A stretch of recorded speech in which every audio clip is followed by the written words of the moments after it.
collectors, and welcome to Long's Toys. Today we are taking a look at Deluxe Class Gamer Edition Cliffjumper from the Transformers Studio Series from Hasbro. So this is number 5 in the Gamer Edition of the Studio Series, and this is based off his appearance in Transformers War for Cybertron. Although I guess he wasn't in War for Cybertron, he was in the Game Boy version or something. I mean, we get it, guys. You want to repaint Bumblebee into Cliffjumper, it's fine. Just go ahead and do it. You don't need to make up a flimsy excuse. So we have some really nice artwork of Cliffjumper here on the front in robot mode. Again, over here on this side. And then a bigger shot of him in robot mode on this side. So on the back, we have some nice product shots of both the robot mode and the vehicle mode. So I'm going to go ahead and get him out of the packaging here, and we'll take a closer look. So here's a quick shot of Cliffjumper with the backdrop that comes included. And it's, you know, just kind of a generic Cybertronian factory or something. I'm sure this is one of the levels in the game. But, you know, just kind of lots of machinery and things in the background. Kind of drab, but he definitely looks cool against the backdrop being so bright red. I think that looks kind of neat. But yeah, just wanted to do a quick little shot of him with the backdrop included. So here is Cliffjumper out of the packaging, and of course he is very similar to Bumblebee, as they are exactly the same mold. I believe only the head is different. I really don't think anything else is different on this guy, but it's a pretty excellent little head sculpt. I like this quite a bit. I like the horns, nice blue eyes, silver paint there for the face, and it is a completely different head sculpt than Bumblebee. I'll bring Bumblebee in a moment to do a comparison, but it's not just like the Bumblebee head painted red. It is actually a new head, which is pretty cool.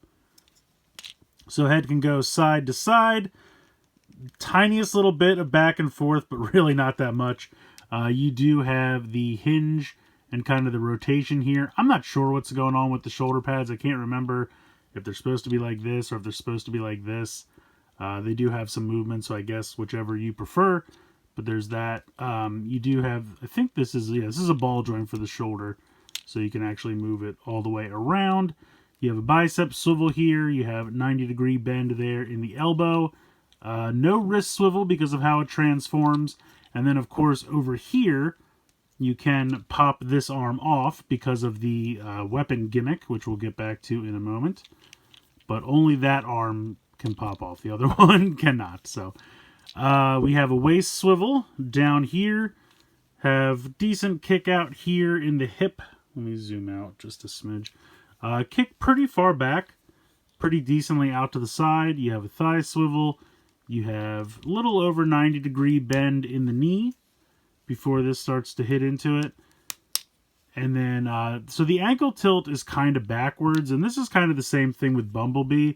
I feel like, I don't want to say it's a misassembly, because I don't think it's a misassembly, but it's just the way, like, this comes packaged. You can swivel this around. I guess I have to unhook this so I can swivel this around and then peg that back down. And then that will allow you to rotate at the thigh. And then you can have the outer part of the car face the outer part of the leg. And then the ankle tilt will work properly. So that's what I always do with mine. Like, that's how my Bumblebee's been displayed. The only problem is now, like, this section is hollow instead of being filled in. I think the problem is because a lot of people were saying just pop the ball joints and then you can spin it around and have it like that all the time. But the problem is with the transformation, there's a tab in the way. And so this has to be in this configuration to transform it. So you have to, it has to do with the transformation. But basically you can't leave it like this all the time, unfortunately. But it does look good. I should say, if you switched the crotch plate, you wouldn't be able to leave it like that all the time. But yeah, it looks good. I still don't really mind that. I mean, obviously, I wish that was on the front, but I think that was probably always their intention. But then when they were doing the transformation, they kind of realized, oh, it's not going to work. And so they did it this way. But I still always just put it like this, because I feel like this part definitely should be on the outside, especially because then the ankle tilt works.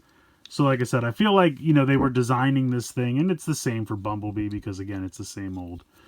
But they were designing this thing, and then they went, oh, darn, we have to do this, but then we don't want it to be hollow in the front, but we kind of have to for the transformation. And so they're like, all right, we'll just turn everything around. And I just think it looks better this way. So again, whichever you prefer, but I definitely always display my Bumblebee, and now will display my Cliffjumper this way. But that's enough talk about his legs. Let's talk accessories. He comes with the exact same 3 that Bumblebee comes with. So if you want, he can just hold on to the sword here. This can pop off and be replaced with either of these. So you can have this kind of giant squat cannon, or you can have this longer cannon. I kind of like this one better. Just my personal preference. But again, you can switch them with any of the other ones from the other characters. I don't have them handy, but you absolutely can do so. And then he can store them on the back as well. So you have these little connection ports here. And I think you have to put this one down on the bottom, if I'm remembering correctly. And then you can pop this one over here. And so you can store all those on the back, which is pretty cool. And if you want to store the sword, you can. You just unfortunately can't store all 3 at once. But you can do any of these 2 at the same time. So that's pretty cool. I'm just going to take these off and put them off to the side for a moment. Let's go ahead and bring Bumblebee in, just so we can see this comparison. Let me zoom out here. So it is exactly the same mold. Really nothing going on here except the head. So you can see that Bumblebee does have that kind of fatter, rounder head. And he has a much kind of thinner, more angular head there. So you can see that they really are quite different. But that should be it. I mean, only the head is different. Everything else is exactly the same. But it makes sense. I mean, that's what they do. So I'm fine with it. I mean, it's a good mold, and those characters have always been so similar. So even if he wasn't in the proper game and was only in the Game Boy version or whatever line they fed us, it's fine. I still think this is good. I'm glad they made it. I understand why they'd want to make it. And I'm glad they did. I think he looks pretty rad. So let's go ahead. Let's get into his transformation. So if you're familiar with the Bumblebee transformation, it's exactly the same. All the same clearance issues. None of that's been fixed. So we'll just go ahead and get into it. We're going to bend the hands down like that. And then this is going to rotate all the way around and pop on right there. So again, push this down, and then this will rotate up like so. This is where it gets a little tricky. So you have to unpeg this, and then you have to kind of bring these pieces out a little bit so that you have enough clearance to lift this all the way up over the head. So if you try to lift it up when these are still all the way in, it's gonna catch on the head. It's not gonna be able to clear. So you have to kind of pop these out to the side a little bit to give you the clearance that you need, just so you know there. Otherwise, if you have this rotated the way it came packaged, you need to rotate it like this. This is the way it has to be for the transformation. This I'm going to kind of just unaccordion out and just kind of leave over here for now. So this is where it gets interesting. This panel has to flip around, again, clearance issues. But then it kind of has to pop up like this and just kind of stay in there. You have to bring the arms back and fit them into this space. This is actually much easier than the first time I did. I had a really hard time getting them to fit into there. And then once you have that in there, you kind of want to pop this out and then rotate this at the bicep. And then this comes up and fits into this area. And it's kind of difficult to do. There we go. Sometimes it gets a little caught. That actually was easier than the last couple times I've done it. So drop this back. You want to make sure this is up. This drops in. Move this. There we go. There we go. And then rotate this at the bicep and then bring this up and into this little cavity here. See, here we go. Now it's giving me trouble just to prove that it does that sometimes. Okay, so there we go. There's the whole front of the vehicle mode. The rest of this is actually pretty simple. So this has to come up and rotate into here. And it's kind of weird, so I don't know if you can see this all the way in here, but there's kind of a tab in there, and then it fits into this little section here. There we go. So that can go up. Then you're going to bring this down. This is going to fold out And then also rotate... Nope, wait, did I do this wrong? No, I don't think so. Yeah, I did. Okay. This is the curse of having to remember which way this goes. So this has to spin around like that. And then this comes up. And that clips in there. And I know I'm not giving you the best angle. I apologize. Now you want to bring this around and fold this. No, I did it again. I thought I had it right. This is why you should never doubt yourself. Never doubt yourself. You only have to spin it if you don't have it rotated. What have I done? No, this comes around like this. Yeah, there we go. Jeez. Anyway, sorry for the delay. There are two little spots right here that are going to peg in right there and there. I really confused myself well there. And that's going to click all into place and form the side like that. So, let's take this from the top. This is going to rotate like this, and then this is going to fold up and click into place like so. And then the last step is very simple. You're just going to rotate this inside. This little piece will fold up in here like this, and then this will fold up like that. So once again, rotate that in, that folds up there, that goes like that. And then the last step, you can see that there are two spots here and here, and they tab in right there and there. And then that just all goes together. And there you go. There is Cliffjumper in vehicle mode. Now sometimes this little panel pops up and you have to kind of push it back in, and it can be a little difficult because it's a very tight fit in the little spot where it's supposed to go, but you can get it in there and then you are all set.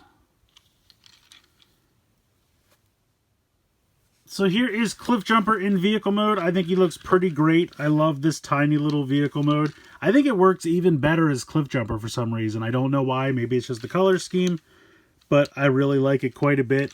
Now, typically, at least in the G1 toy, you know, he had a little spoiler.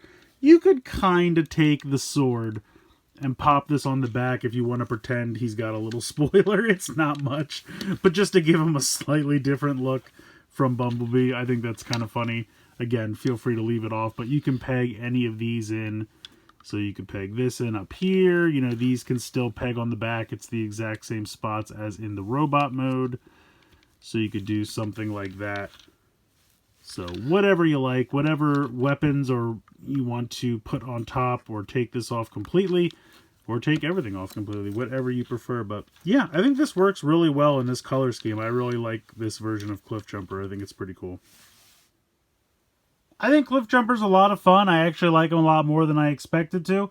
I always liked the mold with Bumblebee, but it had this kind of clearance issues and was a little difficult to transform. But I feel like with this one, I already knew what was going on. I knew about the clearance issues, so it was a lot easier to transform, you know, until I got to the legs, and then I confused myself again. But it's really not that difficult of a transformation once you get the hang of it, and the fact that I had kind of already known what was going on when I got to Cliffjumper, it made it a little bit more enjoyable. Plus, I don't know what it is. I thought the color scheme would be kind of bland, but this mold really pops in the red and black, and then you have like the little bit of a more orangish red for the accent color and the Autobot symbol. It just kind of really works, and I also really like the head sculpt, so I'm glad they decided to go ahead and do this repaint because Cliffjumper is an awesome character. I think Cliffjumper has always kind of been one of my like subconscious favorites because Bumblebee gets so much in terms of like press, I guess. He's got a good PR man because Bumblebee's in everything, and Cliffjumper is kind of very similar but kind of the unsung version of Bumblebee, and he's a little bit more of like a bruiser, and I just kind of like that. So I've always kind of enjoyed Cliffjumper. Plus he always gets a raw deal, so I feel like he's the underdog. They always kill him off real quick or something like that, and it's kind of a bummer. But I think this is a really fun character. I really think this mold works as him. It's a great color scheme. And yeah, I definitely recommend checking it out. So I got mine on Amazon. I believe he's going to be popping up on Hasbro Pulse very soon as well. because I got charged for Studio Series 86 Brawn, which I believe was supposed to come out around the same time. So I think that kind of grouping of the Studio Series stuff is all about starting to come out everywhere. So definitely look for this guy on Amazon. Look for him on Amazon. I already said Amazon. Hasbro Pulse. I almost said Amazon Pulse. I'm just making stuff up now. So check on Amazon, check Hasbro Pulse, and he should probably start popping up in stores somewhat soon as well. So let me know what you guys think about this one in the comments below. Please like, share, and subscribe. Hope you guys enjoyed the video, and as always, thanks so much for watching.